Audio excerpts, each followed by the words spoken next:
danger during the deepest fear. When the world suddenly collapses beneath our feet, humans sometimes say things they don't plan to say. Some call it instinct. Some call it reflex. Others call it faith and conscious faith. Around the world, there are countless accounts of atheist people who reject the existence of God. Help me. Help me. Why does this happen? Is it cultural conditioning? Is it fear, a hidden form of belief? Or is it something far older, woven into human evolution? Tonight, we explore the fascinating reasons, psychological, cultural, biological, emotional, and philosophical, behind why atheists sometimes call upon God when they are in trouble. This is Crisis and the Human Mind. Why even non-believers call upon God. Before exploring the deeper explanations, we need to understand one fundamental truth about human nature. Fear changes the brain. When confronted with danger, a car crash, a sudden fall, a life-threatening event, the amygdala takes over. This ancient part of our brain triggers the fight-flight response. In those intense seconds, higher reasoning shuts down. Language becomes primitive. Instinct overrides ideology. Even the most rational people may find themselves shouting, "God," or "Help me." This reaction is not theological, it's neurological. The brain does not think in terms of belief during fear. It thinks in terms of survival. This is the foundation of everything we'll explore tonight. Childhood shapes adult reactions more than most people realize. Even if someone stops believing in God as a teenager or adult, the emotional language learned in childhood often stays with them for life. Imagine a child scared of the dark. A parent whispers, "It's okay, sweetheart. God is watching over you." That phrase becomes encoded in the emotional memory of comfort. Years later, even a confident adult who identifies as an atheist might whisper the same words in a moment of deep fear, out of belief, but from emotional memory. Neuroscientists call this emotive recall language. Words associated with safety or comfort in childhood often resurface when we're vulnerable. So when an atheist calls upon God in crisis, it might not be belief, but the reemergence of a comforting memory buried long ago. Humans hate feeling powerless. We like to believe we are in control of our lives. But when something happens that we can't control, an accident, a failing plane, a medical emergency, the illusion of control collapses. Psychologists call this learned helplessness or acute helplessness. During these moments, we seek something beyond ourselves. We look for an anchor. We reach for hope. We call out to anything that feels larger than our fear. For religious people, this means calling out to God. But remarkably, even atheists can feel that same emotional pull. This does not necessarily mean they believe. It may simply mean their brain is searching for the quickest possible source of comfort. Even if that comfort is symbolic, even if that comfort is something they intellectually reject.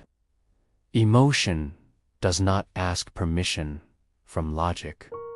Some researchers argue that humans evolved a natural inclination to believe in higher powers.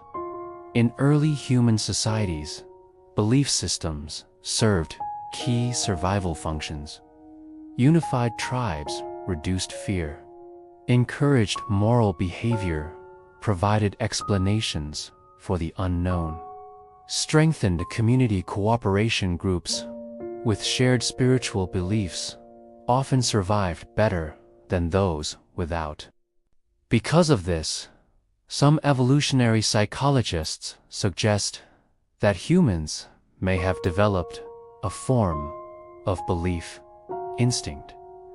The instinct does not necessarily refer to God specifically, but to the idea of something greater, protective, and watching over us. Thus, when danger threatens, humans instinctively reach for this ancient mental concept even if they consciously reject religion. To an atheist, calling, "Oh God," might feel like a meaningless cry. But to the evolutionary mind, it may be the activation of a survival mechanism thousands of years old. In a crisis, the brain does something fascinating. It temporarily disables the analytical part of the mind. The prefrontal cortex, the center of reasoning, logic, and planning, goes offline. The amygdala and limbic system take over. These are the emotional and instinctive parts of the brain. This shutdown is why people forget phone numbers during panic. People scream before understanding the danger. People make impulsive decisions during fear, and yes, people may call out to God even if they don't believe. It's not a theological contradiction. It's a neurological one. A brain that relies on logic during ordinary life may abandon logic entirely during crisis. Thus, atheists calling upon God may simply be victims of instinctive fear responses. There is another reason humans invoke God during crisis: the social function of prayer language. In human history, calling upon God was often a public cry for help. It signaled distress to the community. It told others, "I'm afraid. I need support. Help me in this way." Invoking a deity became a highly effective social tool for survival. Even today, saying, "Oh God," in an emergency may not be directed toward the heavens, but toward the people nearby. It may be a call for assistance, empathy, attention, communal reassurance. Some atheists who have analyzed this behavior say, "I wasn't calling to God, I was calling to the world." The phrase, "God help me," becomes a socially encoded cry for rescue. Now we enter more sensitive territory. Some philosophers argue that humans possess a subconscious belief in something greater, which surfaces only during emotional vulnerability.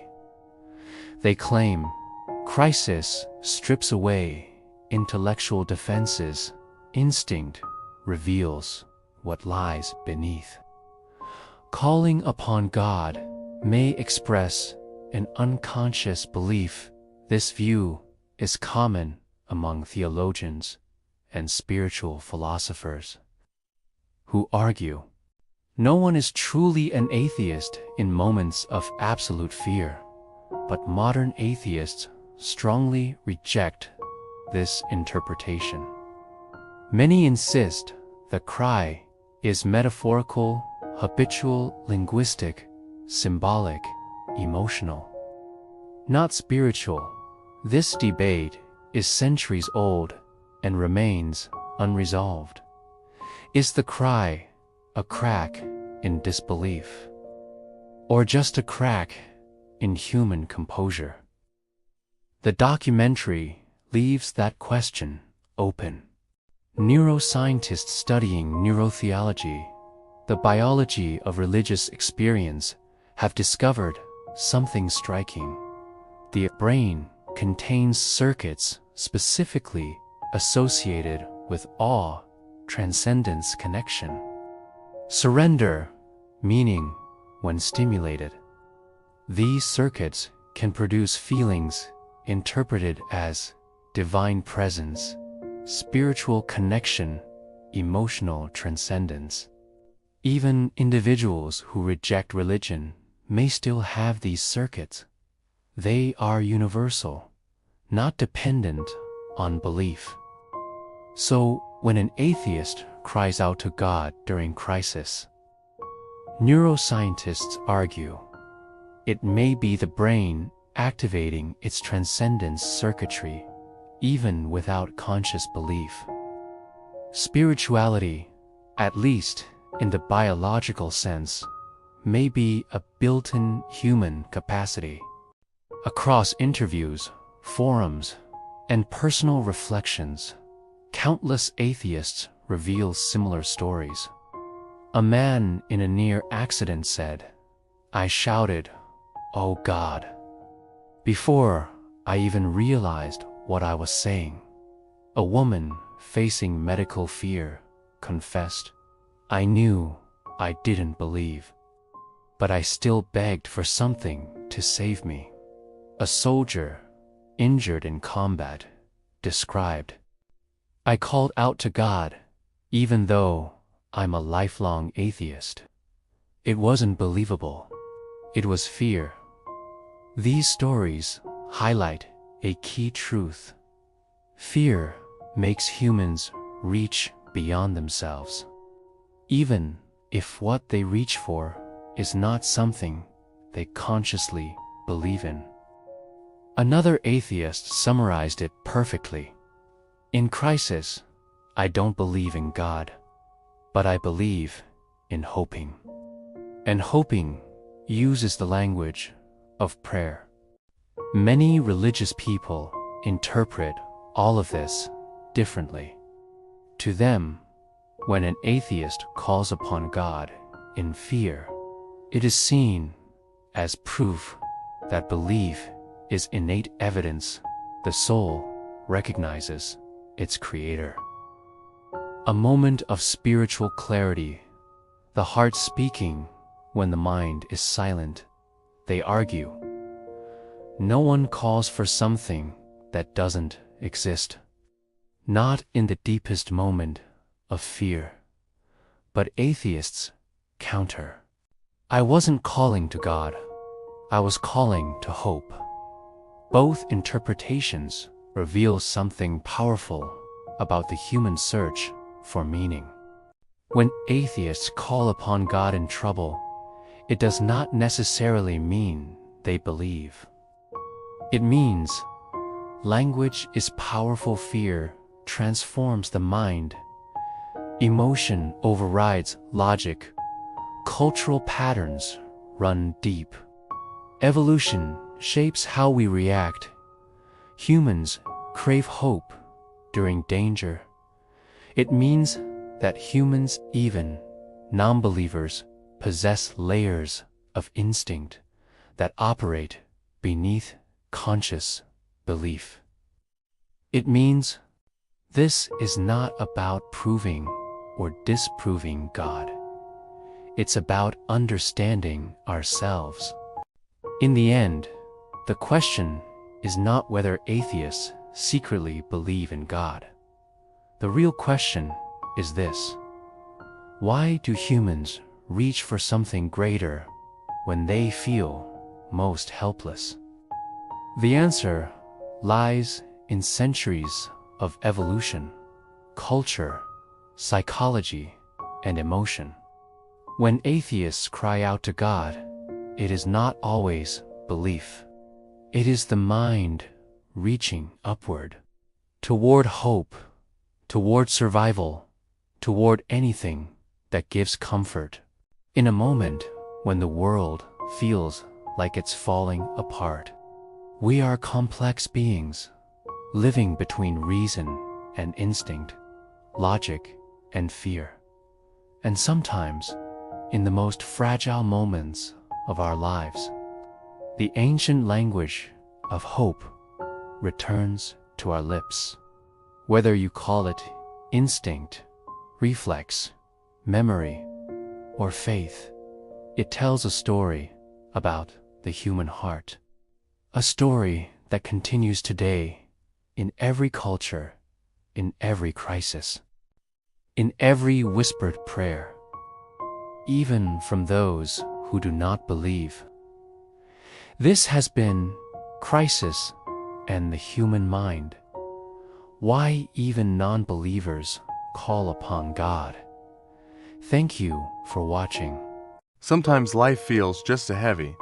Sometimes the pain is too deep.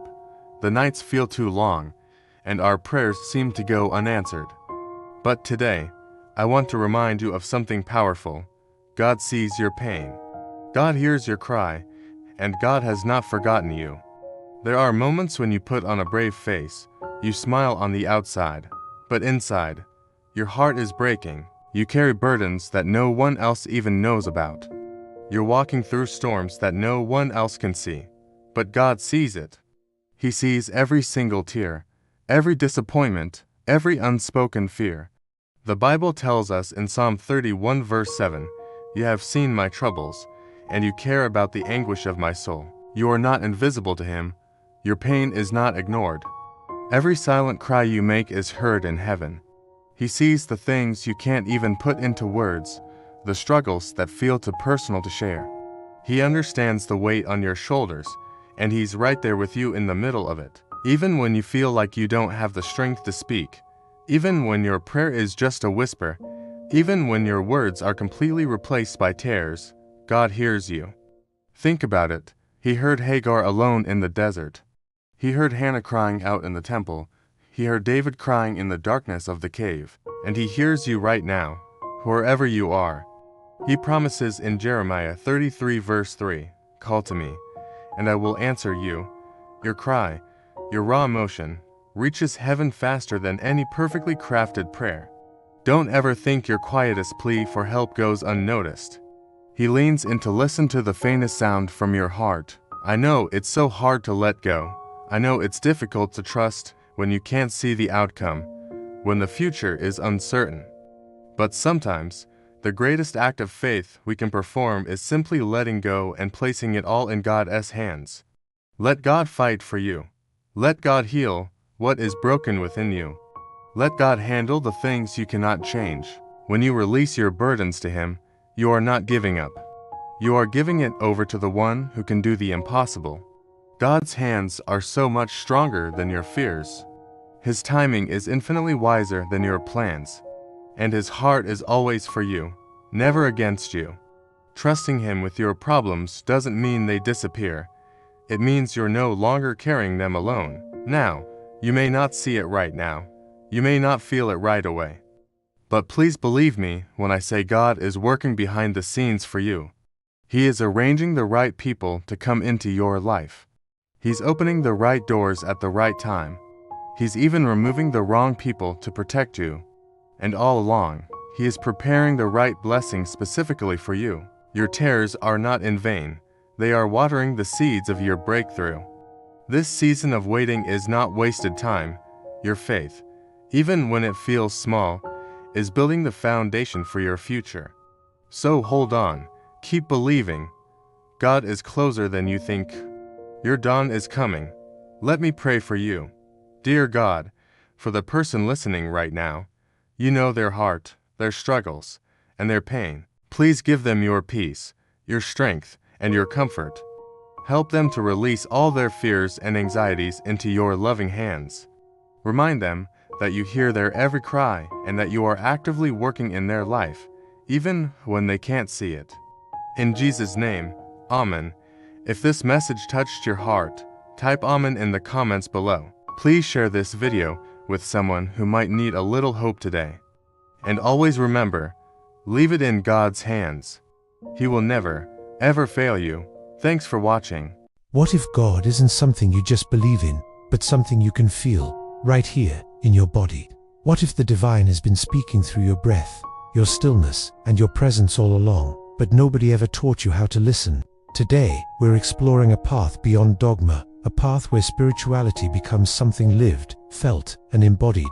A lot of people believe in God but feel spiritually empty. They know the words, they know the doctrines, they know the rituals, but still, something feels distant. This is the frustration of modern spirituality: strong beliefs, but weak connection. Because believing about God is not the same as experiencing God. It's like reading a recipe but never tasting the food, like studying the map but never walking the path.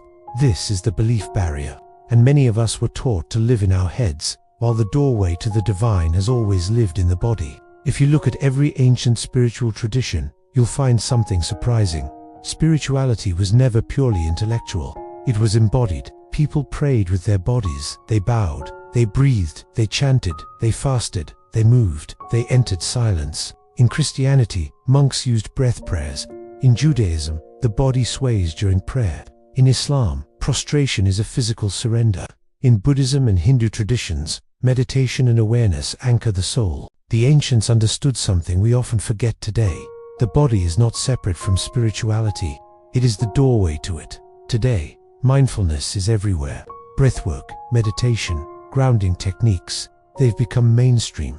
But why? Because people are hungry for direct experience. They don't want more theories. They want presence, stillness, peace, a felt sense of the sacred. Neuroscience tells us something profound. When we slow down, when we breathe deeply, when we become present, the brain shifts into a state of clarity and calm. And in this quiet space, many people say they feel something beyond themselves. Something deeper, something sacred, something like God. But what does it mean to feel God? It's not fireworks. It's not supernatural visions. Often, it's subtle. A warmth in the chest, a softening inside, a deep peace that doesn't come from you, a sudden clarity, an unexpected calm, a sense of being held, guided, or known. It might be stillness, it might be tears, it might be a quiet whisper in your intuition. This is the felt sense of God, a presence that doesn't need to be proven, because it's experienced. So how do we move from belief to experience? Here are simple, embodied practices you can try today. First, breath as prayer. Inhale slowly, exhale gently, and let the breath become a doorway to peace. Next, grounding in stillness. Sit, place both feet on the ground, feel the weight of your body. Let the mind quiet, let the heart open. You could also try a walking meditation. Walk slowly, feel each step. With every movement, you can whisper to yourself, I am here, God is here, or sensory awareness.